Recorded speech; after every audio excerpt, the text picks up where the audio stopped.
area within these new IRS guidelines is Section 5.11, and this is specifically related to schools, Beth. And I draw your attention because, from my perspective, this seems to recognize different cultures and legal structures, but gives very good guidance as to how a school could be found equivalent. Can you walk us through the details of Section 5.11? Sure. So in the United States, a school, since the 70s, the IRS has required that to qualify as a school, as a 501c3 organization, a school may not discriminate on the basis of race. And given the history of race in this country and of foot dragging and extended segregation in schooling, the IRS created this fairly burdensome set of procedures that a school has to go through. It can't just say we don't discriminate. It has to publicize that. It has to keep records, to document non-discriminatory policies. And some of the specifics of those rules can be very difficult to translate, again, to a foreign context. And the ruling here says a foreign school, it does have to have a racially non-discriminatory policy, and it has to somehow demonstrate that it complies with that policy, but we're not going to require you to go through the exact same procedures as a U.S. school. You can look at the appropriate context of the country, the laws that apply to it, and come up with whatever evidence you think is appropriate evidence of racial non-discrimination. Right. And while we're there on the issue of schools and discrimination, what about religious-based schools who only admit students from a particular religion? Could they qualify under ED for funding? Is that possible using any of these guidelines? Yeah, there's nothing that says it is permissible to discriminate on the basis of religion, to have a religiously oriented school that is only open to students who are members of that religion, provided that that is not a cover for racial discrimination. Right. So right. So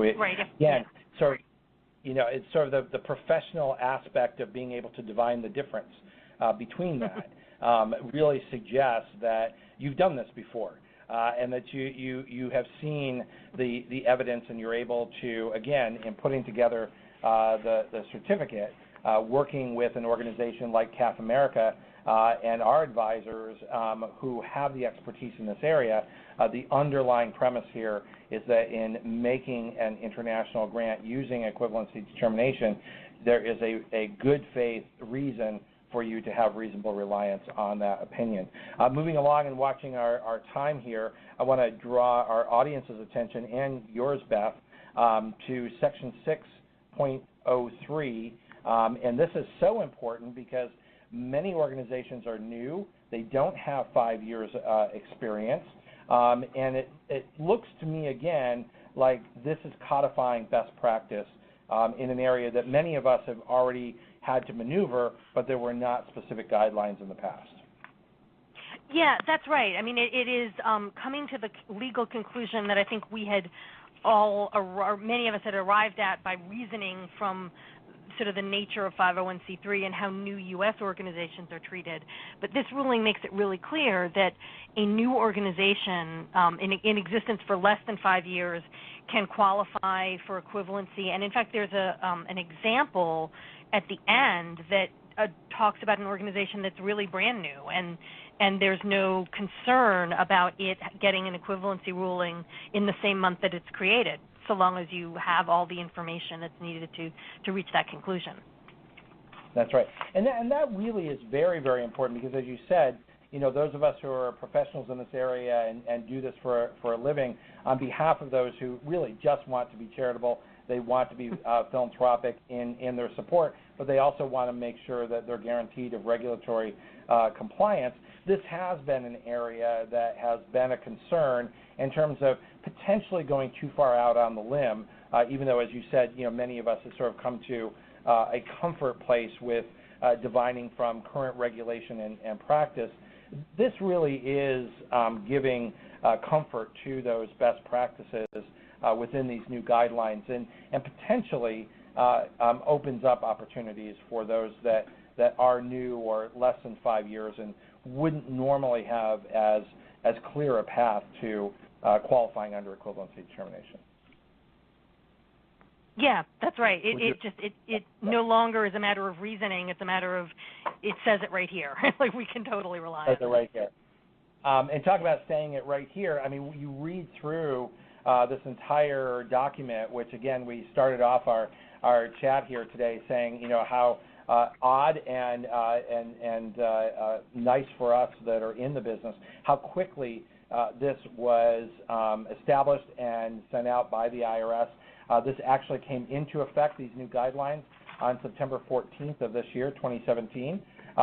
So it has come very, very quickly. But it also came with some really good examples. As you just mentioned, one example that's related to Section 6.03. But Section 7 itself, talk to me a little bit more about, you know, this guidance. It seems that the IRS, again, and we started off with this premise, is saying they really want these done right. And they're giving as much example and checklist in this new guidance to make sure that there's less doubt about what a good ED looks like. Yeah, that's right. What a good ED looks like and how long you can rely on it for. Because there are these intersecting periods of when is an opinion currently qualified and when does the public support test run, because you do this 5-year average and then it covers subsequent years. But then with a new organization, you can get a ruling that you're likely to be publicly supported for 5. So, you know, how do the 2s and the 5s line up? And they really walk it through instead of making you parse sort of the language of regulations talking about number of years. They give us a number of examples that really, I think, clarify it and make it a lot easier to know exactly when an opinion is good for. That's right. That's right. Well, so I just want to sort of wind up here. Beth, believe it or not, we only have about 2 minutes left on such an important topic. The IRS has released new revenue procedure 2017, we can say, 2017-53. This is specifically on foreign public charity equivalency determinations. Our guest today is Beth Kingsley. Beth, can you just sort of summarize? We've covered so much today. Section 3, Section 4, Section 5, Section 6, Section 7, and specific things that are new, guidance that's important. Summarize all of this. What has the IRS done in issuing this new guidance? I think the IRS has given a roadmap for exactly how to do a good equivalency opinion, and it's also made clear what doesn't qualify, so things that don't really get into the substance that's laid out here. And it's really made it possible to be really comfortable that an opinion meets the necessary standard, because it just spells out all the different requirements, and it's addressed some substantive legal concerns that fed into made it harder to do these opinions. That's right. Beth, why do you think the IRS has done this so quickly after the 2015 regulations? Well, I think it was a priority on their list, and having done the regs, this was the clear next step. I also think there was some concern on their part about what people are considering qualified advice of counsel, and wanting to make it clear that it has to really have some content to it, and that your reliance has to be reasonable. And they came up with this, and I think they did a really good job. They did a great job from CAF America's perspective. This checklist is fantastic. As I said before, it sort of codifies some of the best practices that we've been using for many years.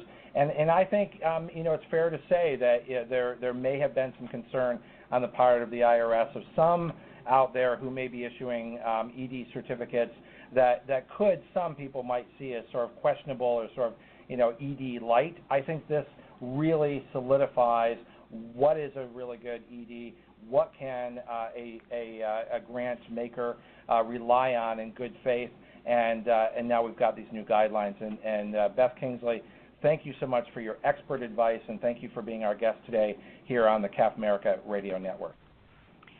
Thank you. Great to talk You've to been you. listening to the CAP America Radio Network. Tell all your friends and colleagues to check out our production schedule. Sign up for our